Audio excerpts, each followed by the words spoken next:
আসসালামু আলাইকুম রহমতুল্লাহ। জুমার দিন সপ্তাহের শ্রেষ্ঠ দিন। জুমার দিন সপ্তাহের মহামূল্যবান একটি দিন। জুমার দিনের নামাজ, জুমার নামাজ একটি অন্যতম ফরজ ফজিলতপূর্ণ নামাজ। এই জুমার নামাজের একটি আশ্চর্য রহস্য আপনাদেরকে আজকে বলে দেব। রাসূল করিম সাল্লাল্লাহু আলাইহি ওয়াসাল্লাম বলেছেন, জুমার নামাজ এমন একটি নামাজ, যে ব্যক্তি ইচ্ছাকৃতভাবে জুমার নামাজ পরিত্যাগ করবে, আল্লাহ সুবহানাহু ওয়া তাআলা ওই ব্যক্তির উপর নারাজ হয়ে যাবেন। আল্লাহ পাক ওই ব্যক্তির উপর এমনভাবে নারাজ হবেন, তাকে আল্লাহ পাক লানত দিতে থাকেন। ফেরেশতারা তাকে লানত দেন। কোনো ব্যক্তি যদি 3টি জুমা ইচ্ছাকৃতভাবে পরিত্যাগ করে, তাহলে ওই ব্যক্তির উপর কুল মাখলুকাত সবাই লানত দিতে থাকে। প্রিয় দর্শক, আমরা অনেকেই জুমার নামাজ পরিত্যাগ করি। অনেক পুরুষরা জুমার নামাজ পরিত্যাগ করি। অনেক মা বোনেরা আমাকে প্রশ্ন করেছেন, হুজুর, পুরুষরা তো জুমার নামাজ পড়বে মসজিদে গিয়ে, কিন্তু নারীরা কি করবে? মহিলারা কোথায় জুমার নামাজ পড়বে? মহিলাদের জন্য জুমার নামাজ আছে কি না? এই প্রশ্নের জবাবে আমি বলবো, মহিলারা ঘরেই নামাজ পড়বে, ঘরে জোহরের নামাজ আদায় করবে। যদি এমন কোনো ব্যবস্থা থাকে, কোনো এলাকায় মসজিদে জুমার নামাজের মহিলাদের আলাদা ব্যবস্থা থাকে, তাহলে ইচ্ছা করলে সে সেখানে গিয়ে নামাজ পড়তে পারে। তবে মহিলাদের জন্য জুমার নামাজ ফরজ নয়। এখন আসুন, জুমার নামাজ কে কে পড়তে পারবে? প্রাপ্তবয়স্ক ছেলে হলে, এবং কোনো ব্যক্তি যদি মুসলমান হয়, ওই ব্যক্তির উপর জুমার নামাজ ফরজ হয়ে যায়। আপনি নারী হলে জুমার নামাজ ইচ্ছা করলে পড়তে পারবেন। হাদিসের মধ্যে এসেছে, যে ব্যক্তি ইচ্ছাকৃতভাবে জুমার নামাজ পরিত্যাগ করবে, আল্লাহ তাআলার রহমতের খাতা থেকে তার নামটা কেটে দেয়। জুমার নামাজ হজরতে আদম আলাইহিসসালাতু আসসালাম যেদিন জন্মগ্রহণ করেছিলেন, ওই দিন ছিল শুক্রবার জুমার দিন। এই পৃথিবী যেদিন সৃষ্টি হয়েছে, ওই দিনটা ছিল শুক্রবার জুমার দিন। এই পৃথিবী যেদিন ধ্বংস হবে, ওই দিনটাও শুক্রবার জুমার দিনেই পৃথিবীটা ধ্বংস হবে। তাহলে এই শুক্রবার জুমার দিনের এত ফজিলত, এত গুরুত্ব, এত আয়োজন।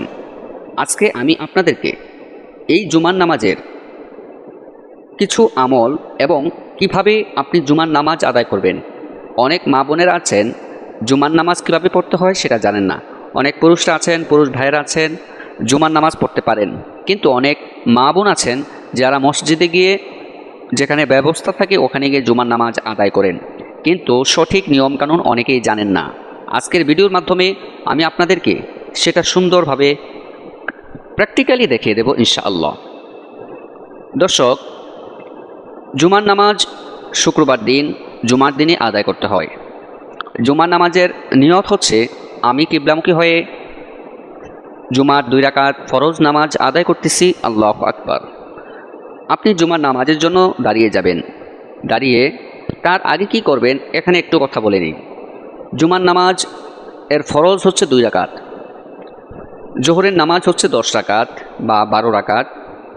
প্রথমে আপনাকে কবলাল জুমা পড়তে হবে 4 রাকাত। এটা ফরজের আগে, খুতবার, আরবি খুতবার আগে এই জুমার নামাজের কবলাল জুমাটা আদায় করে থাকেন। আমাদের হানাফি মাযহাবের অনুসারী আমরা যারা, আমরা এইভাবে আদায় করি।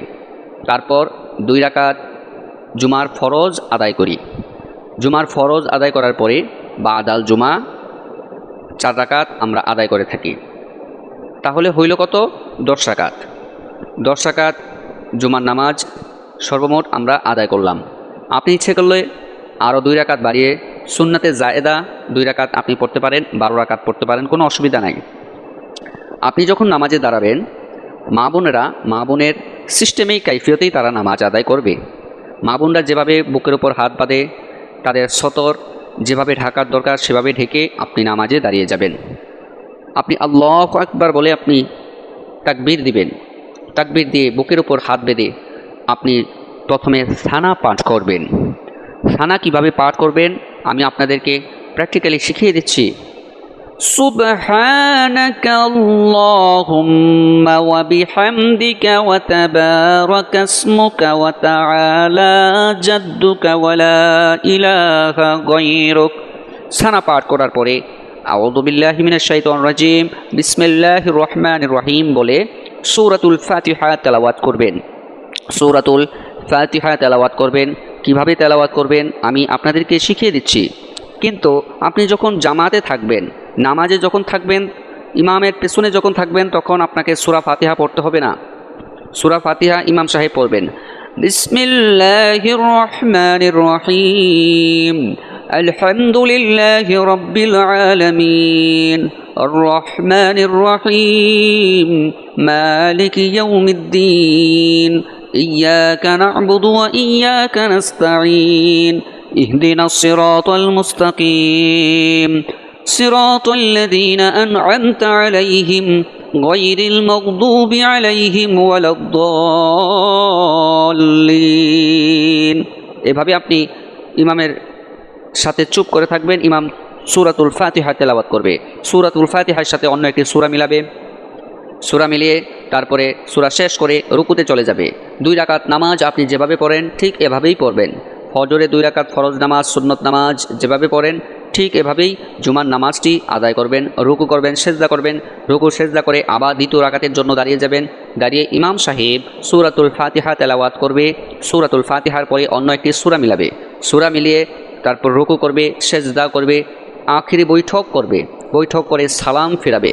সালাম ফিরানোর পরে আপনি যেই কাজটি করবেন, সর্বপ্রথম বলবেন আল্লাহু আকবার, আস্তাগফিরুল্লাহ, আস্তাগফিরুল্লাহ, আস্তাগফিরুল্লাহ।